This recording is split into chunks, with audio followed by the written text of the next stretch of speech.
Putin cries havoc, and Prigozhin lets loose his dogs of war as missiles plunge Ukraine into cold darkness at the edge of winter. I'm Mikhail Fishman. This is Russia Tomorrow.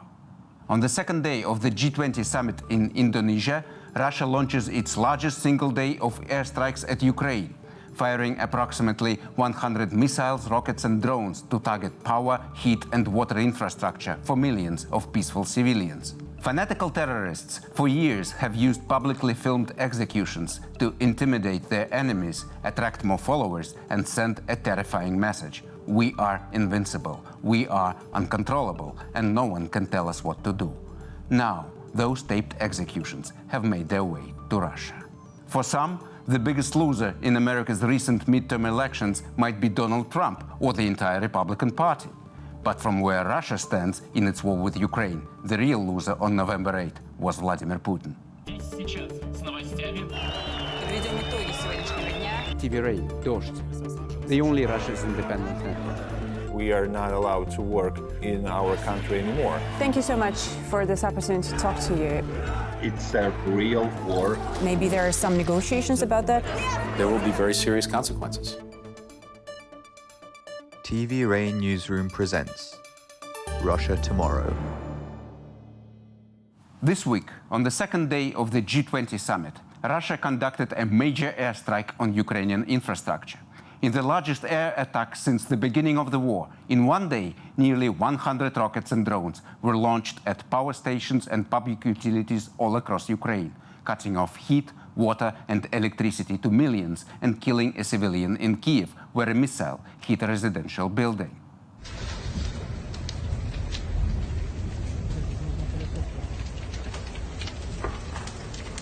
As a result of the attack, a missile caused a deadly explosion on Polish territory, stirring a potential military escalation and direct NATO involvement, until it was established that it was a Ukrainian air defense missile that had killed 2 Polish civilians at a grain facility near the Ukrainian border.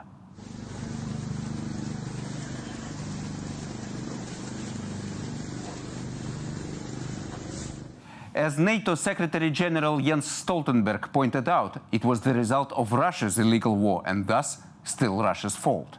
For the past few weeks, Kiev has been living in a state of planned blackouts. Now, after the latest airstrikes, half of the city is without power.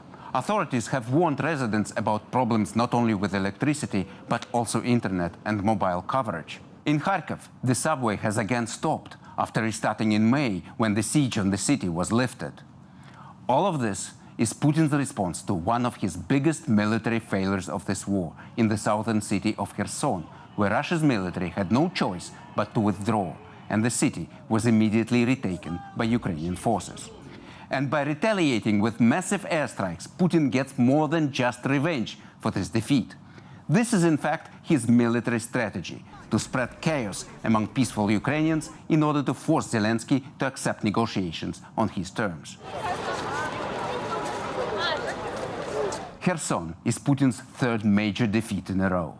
In March, defeat near Kiev ended his attempt to conquer the whole of Ukraine by deposing Zelensky's government.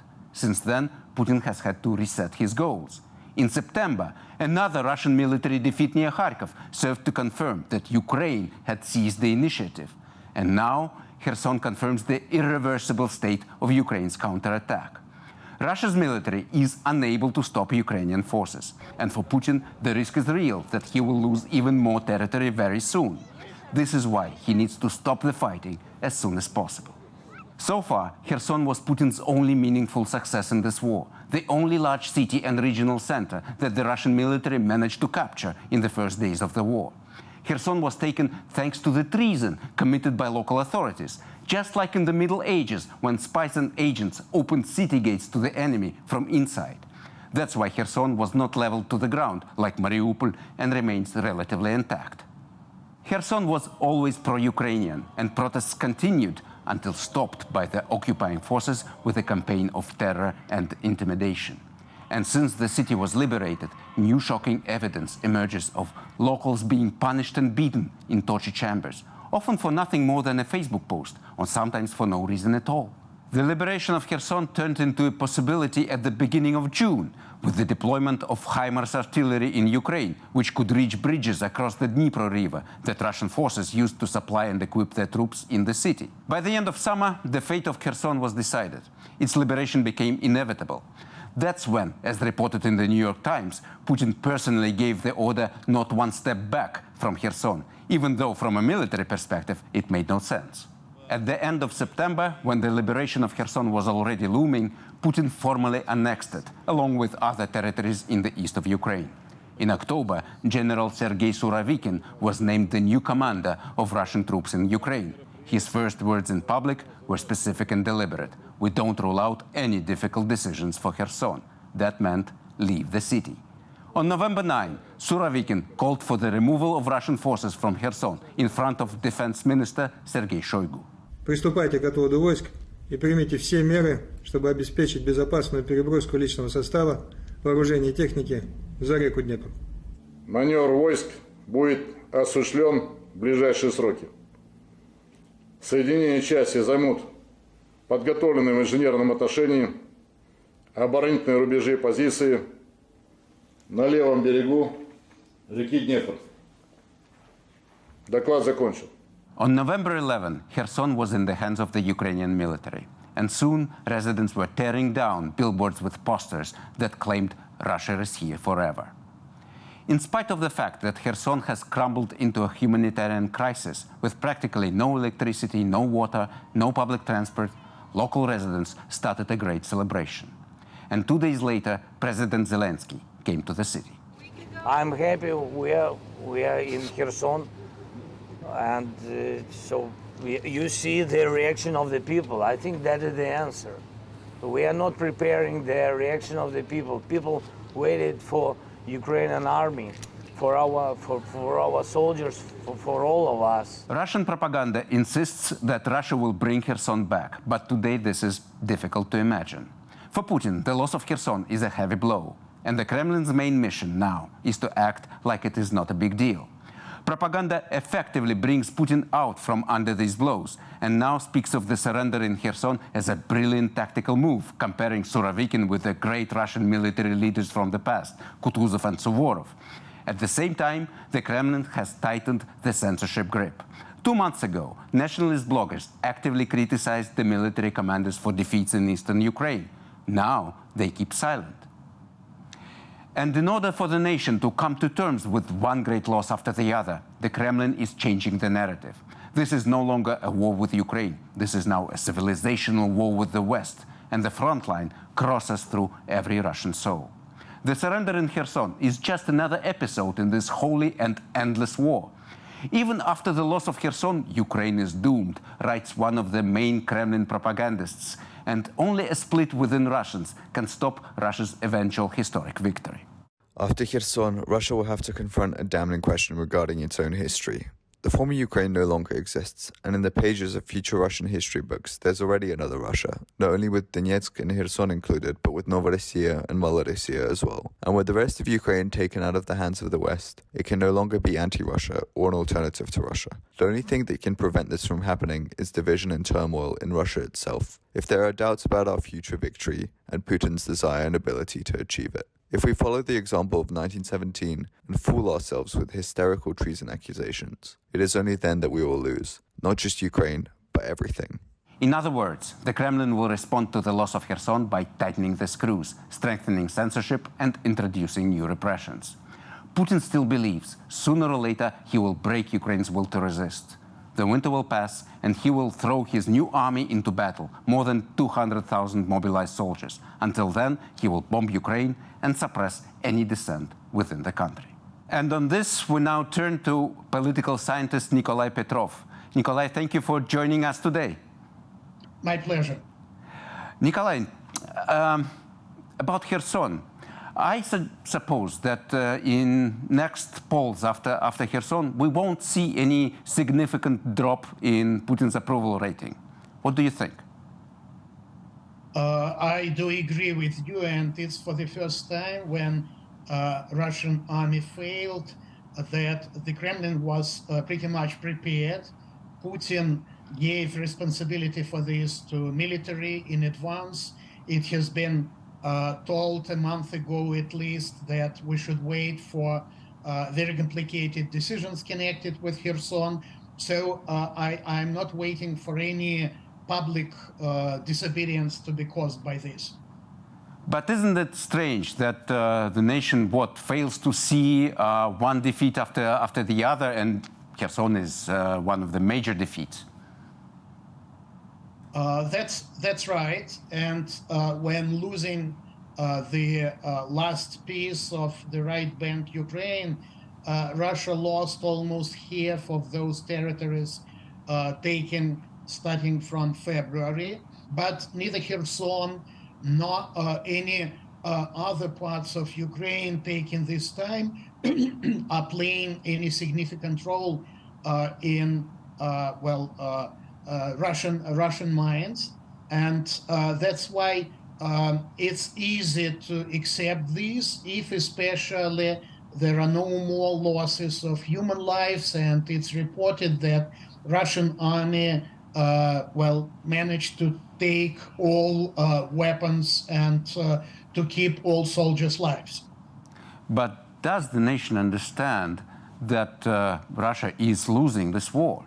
I don't think so, and it depends from how you draw this war, and Russian television is creating the picture of glorious fight against the West, not against Ukraine. Ukraine is considered to be a battleground, and you are fighting against NATO and against mighty West. The very fact that Russia is capable to do this, regardless of whether it's glorious or there are some failures, is taken as a sign of Russia's greatness.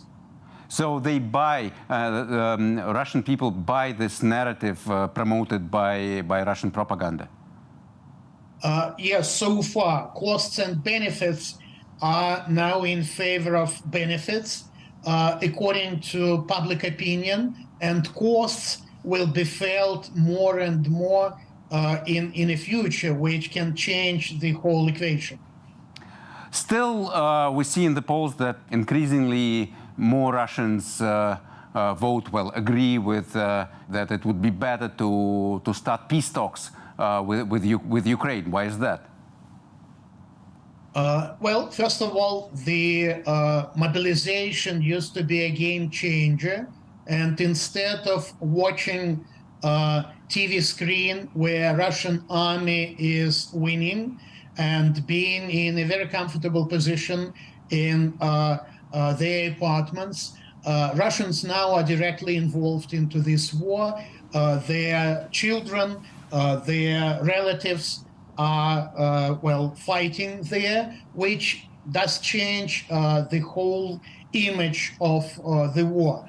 But those changes in public mind are not that fast, and it will take some time before the psychological attitude toward the war will change essentially. This means that Putin is limited in time in order either to demonstrate certain successes, which could somehow compensate for all costs, for all losses, or to be forced to negotiate, but not on conditions formulated by Russian government now. Putin probably still believes that he can turn the situation over and start winning again, counterattack, whatever. But what about the elites surrounding him? Do they still believe that this war can be won? I think that it's hard to believe in anything if to imagine oneself in the position of Russian elites, but they do not have any choice. And I think that the very timing now is very decisive for Putin, because he did lose two previous wars, the one which was planned as a blitzkrieg against Ukraine, and the second one aimed to get control over half of Ukraine, including Black Sea coast. Those two wars are lost by Putin. So he's preparing himself for the third war. and his political elites from one side do not have any choice except to keep their loyalty, but from other side they are somehow thinking that at the end of the day the situation can change. They do expect that will be much more complicated for the West in general and for Ukrainian population as well, to suffer month by month for the whole winter. Right. Speaking about the elites and using this question as a sort of a prequel for the next segment of our show, what do you think of the rise of Yevgeny Prigozhin during these months of this war, when he eventually became, well, the face of this military campaign? I think it's peculiar, by the way, if to, connected to your first question on Kherson, Prigozhin this time did not criticize military as well as Ramzan Kadyrov. So this means he applauded Surovikin. Yeah, this means, in my view, that they are, either strongly controlled by the Kremlin or whoever, by Kovalchuk perhaps, or they got orders for Putin, and that's why they did change their behavior in a very essential way. So in my view, Prigozhin really needs to demonstrate certain effectiveness. So far, he got very public. He is attacking Russian political elites, and he can play this populist card. But in order to play it well, he should demonstrate his effectiveness. And this is about the war. And this particular front he is responsible for in Bakhmut. Nikolai Petrov, thank you so much for being with us. My pleasure. Russia tomorrow. As everybody knows, public execution is a tactic used by ISIS. The terrorist fanatics kill their prisoners as brutally as they can. Not only do they enjoy the barbarity of their actions, they enjoy the fact that the whole world is watching. With the help of these public killings, they terrorize their enemies, attract new followers among other fanatic groups, but more than anything else, with these taped executions, they send a message. They are undefeatable, unrestrained. There is no law or rule or force that can contain them. Nobody can stop them. And now, public executions captured on video have come to Russia with the same message. Yevgeny Nuzhin went to jail in 1999, having killed a man in a gang fight. In June 2022, he was still doing time in a Russian penal colony when Yevgeny Prigozhin, the Russian tycoon behind the mercenary Wagner group, showed up there to recruit inmates for his military effort in Ukraine. At the end of August, together with other drafted convicts, Nuzhin was sent to the front line. There, he somehow fled in the fog of battle and surrendered to the Ukrainians. In mid-September, an interview with him was posted on YouTube, in which he described how he was recruited, how he intended to surrender from the very start so that he could fight on the Ukrainian side. In the same interview, he talked about how the Wagner group treats the recruited inmates. You start to speak out, to argue, they just shoot you. There is even a special term for this, he said, as if it were some kind of a dystopian movie, not reality. The execution is called obnulение, zeroing. One wrong word, and you are zeroed. Нас привезли с ИК-3, 92 человека, а туда с ИК-5, тоже с Рязани, их там человек 60. Вот до них там одного обнулили, он запустился с инструктором, там просто словесный понос, его обнулили. И у них с ИК-5 тоже человека обнулили. Вот когда мы встретились на позиции, они рассказывали. Ни за что, можно сказать, за словесный понос, просто вызвали особый отдел, и его расстреляли, и там где-то же закопали. On November 12, a video of Yevgeny Nuzhin's execution appeared on one of the Telegram channels believed to be associated with the Wagner group. In this horrifying video, his head is duct taped to bricks. And he confesses, on September 4th, he carried out his plan to switch to fight alongside Ukrainian troops. And then his head is smashed with a sledgehammer, blatantly and joyfully. As a warning to the others, this is what will happen to every defector. On the same day, Prigozhin personally commented on this intentionally leaked tape, cheerful, mocking. and bold. I prefer to watch the story in the theatre. As for the executed, in this show, it is clear that he did not find happiness in Ukraine, but instead met with unkind, although fair people. It seems to me that this film is called A Dog Gets a Dog's Death. Nuzhin is a traitor, Prigozhin explains. If not officially, practically, he takes responsibility for the murder and for posting it online. There is little doubt it was his personal order to retrieve and punish Yevgeny Nuzhin. How exactly it was carried out is a separate and important issue. In the same video, just before his death, Nuzhin says that he was captured in Kiev, but it's hardly true. Most likely, it was a prisoner exchange. This is what activists from the human rights group Gulagu.net, No to Gulag, which deals with prisoners' rights, immediately suggested. Anastasia Kashevarova, the former press secretary of the Speaker of the Russian parliament, claims that in exchange for Nuzhin, the Ukrainian forces received their prisoners directly from Wagner. BBC journalist Ilya Barabanov also confirms this version of the story, citing his own sources in Ukraine. Бывает, когда пленных там меняют там с какими-то донецкими людьми, есть переговорные линии по линии генштабов, там у Герасимова есть люди, которые занимаются обменами военнослужащих. Но точно так же есть и какая-то переговорная линия, собственно, с Пригожинским. На этом участке фронта периодически какие-то обмены происходят. Как говорят мои там собеседники, конкретно за этого человека была предложена очень выгодная сделка, скажем так. This is an important case when it comes to the dangers of surrendering. A month ago, Ukrainian Defense Minister Alexei Reznikov addressed the Russian military in Russian. He urged them to surrender. We guarantee life, safety, and justice to all who refuse to fight immediately. But Yevgeny Nuzhin was granted none of these things. No to Gulag activists appealed to Ukrainian President Zelensky to look into how Nuzhin ended up in the hands of his executioners.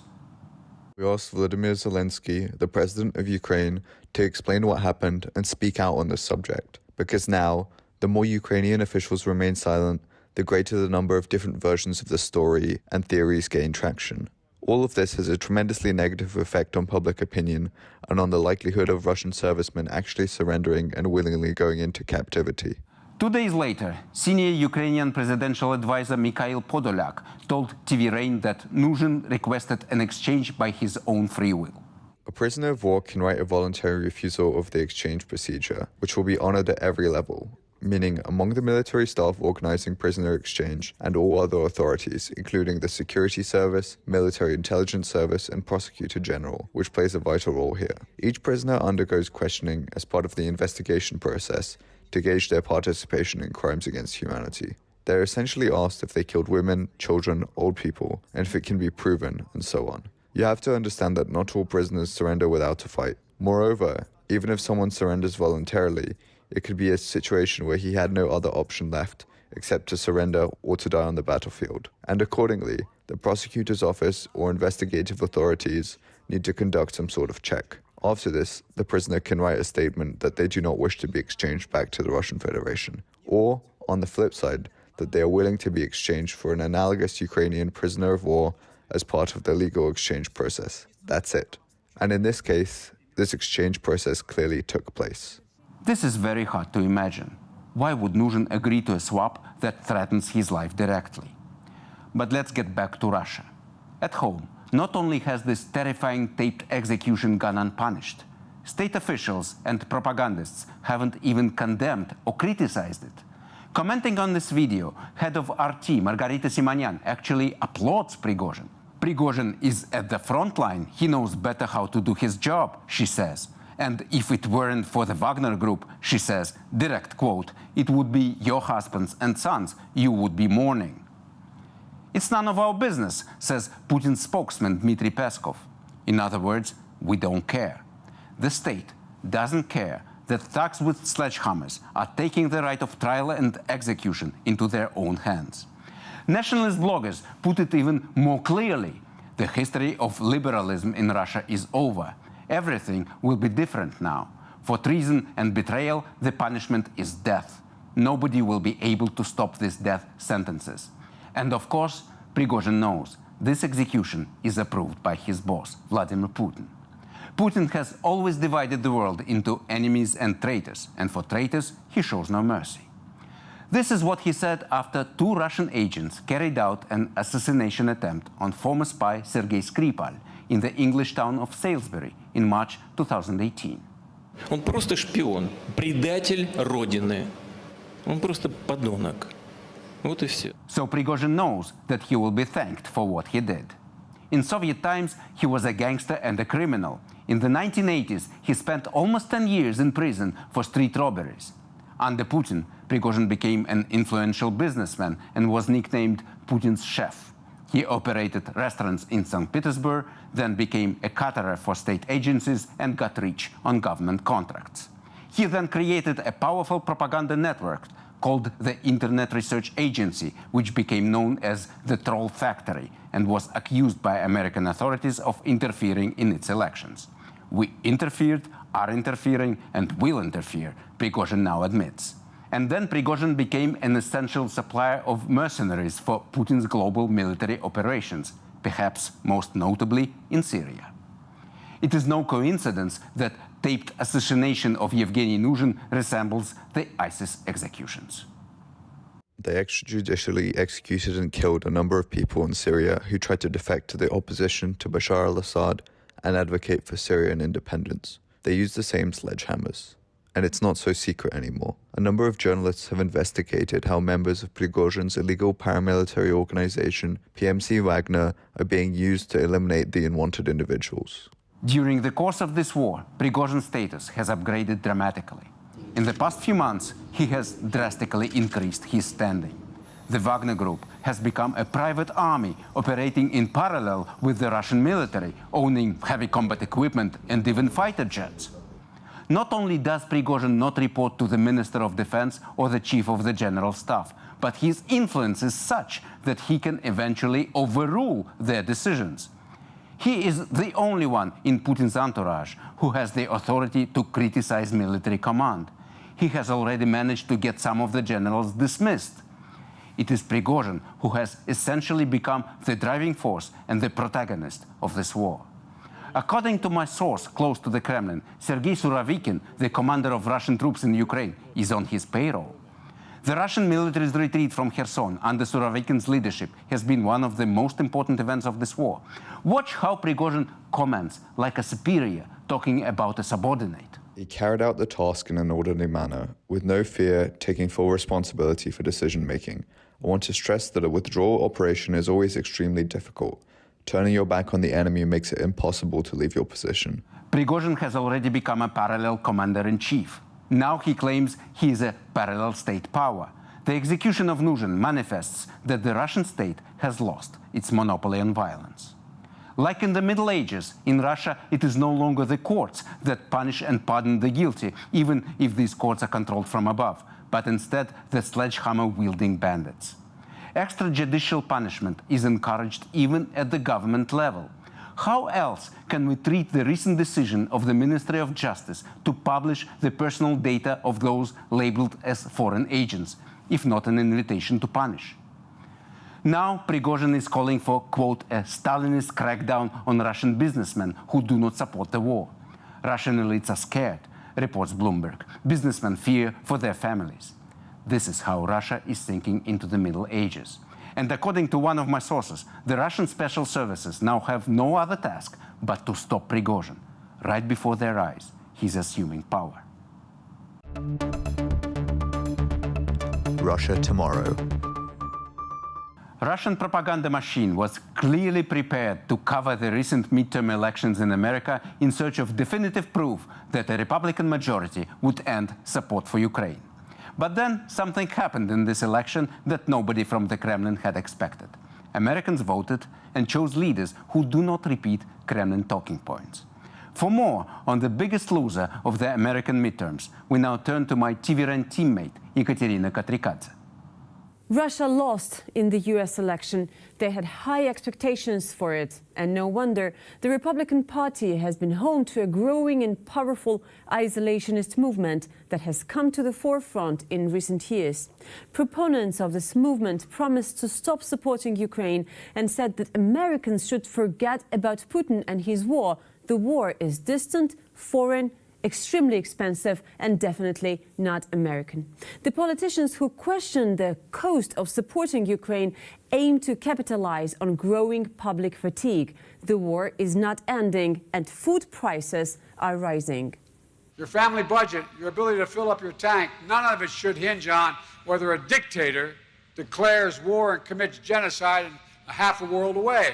And no matter how sympathetic the cause, my oath of office is to the national security of the United States of America. We cannot save Ukraine by dooming the U.S. economy. Under Republicans, not another penny will go to Ukraine. In Russia, the statements are listened to and considered to be the consensus opinion. Pro-Kremlin outlets love the ultra-conservative magazine The National Interest, which frequently publishes analysis with the basic message of "you can't beat Russia, but even if you can, it has nuclear weapons, so watch out." Here are quotes from its latest issue. Imagine the situation. The employees of the Russian presidential administration are sitting there sorting through Western press materials, paying special attention to the American press, of course. And for the first time in a good while, they see a genuine, clear trend that looks positive for Moscow. They carefully pick out quotes, and someone like Dmitry Peskov prints them out and takes them to the president. He reads them and smiles. Those in power in Russia were eagerly anticipating a Republican victory, which would greatly reduce the power of the White House and pause or at least massively slow down arms delivery to Zelensky. Ukraine would finally be theirs. 73% американцев недовольны или возмущены происходящим в стране. Больше половины опрошенных не одобряют работу Байдена, 46% считают, что он Америке вредит. Olga Skabeyeva hosts a special broadcast for the American election the day after the vote. She seems unfazed by the title of the broadcast, Trumpists Anticipating Revenge Despite Voter Fraud, which has of course been approved in advance. These complaints come from a host on Russia's state TV, an organization that once announced a legendary 146% voter turnout. Yet Skabeyeva is furious about the flaws in the American electoral system. Не обходятся на якобы самых демократических выборах в мире без скандалов. Сотрудник американского избирательного участка вроде бы даже является наблюдателем. Спокойно ставит пометки на бюллетенях средь бела дня. She's not alone. The pro-Kremlin Telegram channels were flooded with scathing posts about rampant voter fraud in the American elections. The Biden administration has ruled out pushing Ukraine to negotiate an end to the conflict, despite growing concerns on both sides of the aisle over the economic and potential security consequences should the United States get dragged into direct hostilities with Russia. Instead, Washington continues to funnel billions of dollars worth of weapons, equipment, and aid to Ukraine, despite not believing Kyiv can win the war. Not exactly a sound geopolitical strategy. Ukrainian President Volodymyr Zelensky contends that Ukraine will push Russia entirely out of Ukraine, including Crimea, which Russia annexed in 2014. If this scenario materializes, Moscow may utilize its final trump card, tactical nuclear weapons. The utilization of nuclear weapons in Ukraine would be catastrophic and could lead to the United States or NATO getting directly involved in the conflict. By avoiding efforts to push for a ceasefire and a lasting settlement, the United States is prolonging a conflict.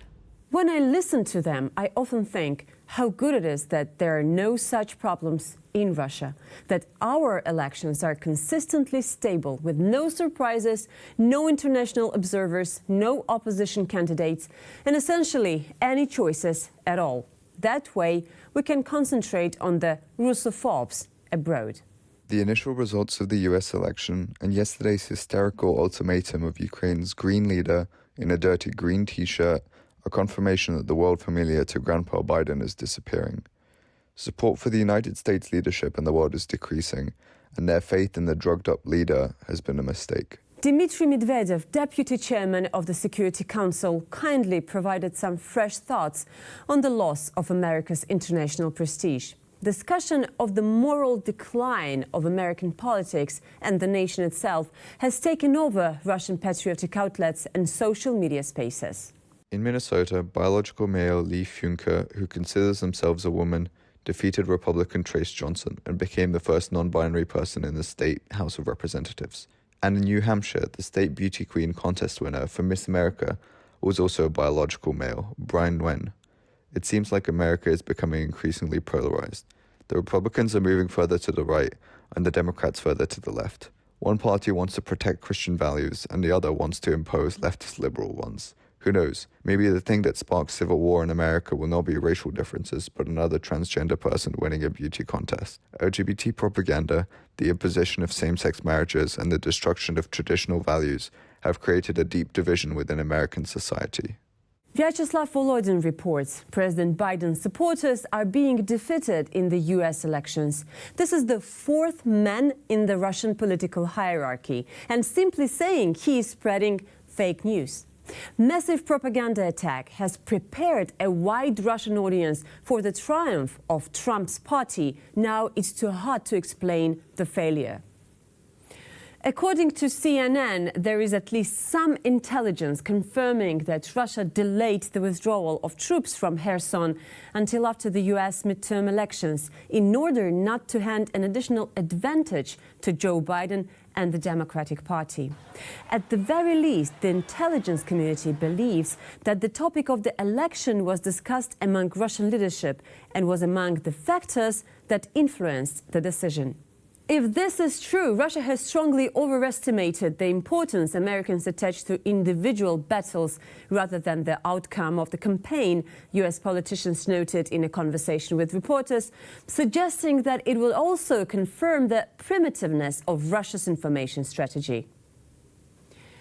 Of course, elections did not go the way that Russia anticipated, and Washington is now in a position of strength.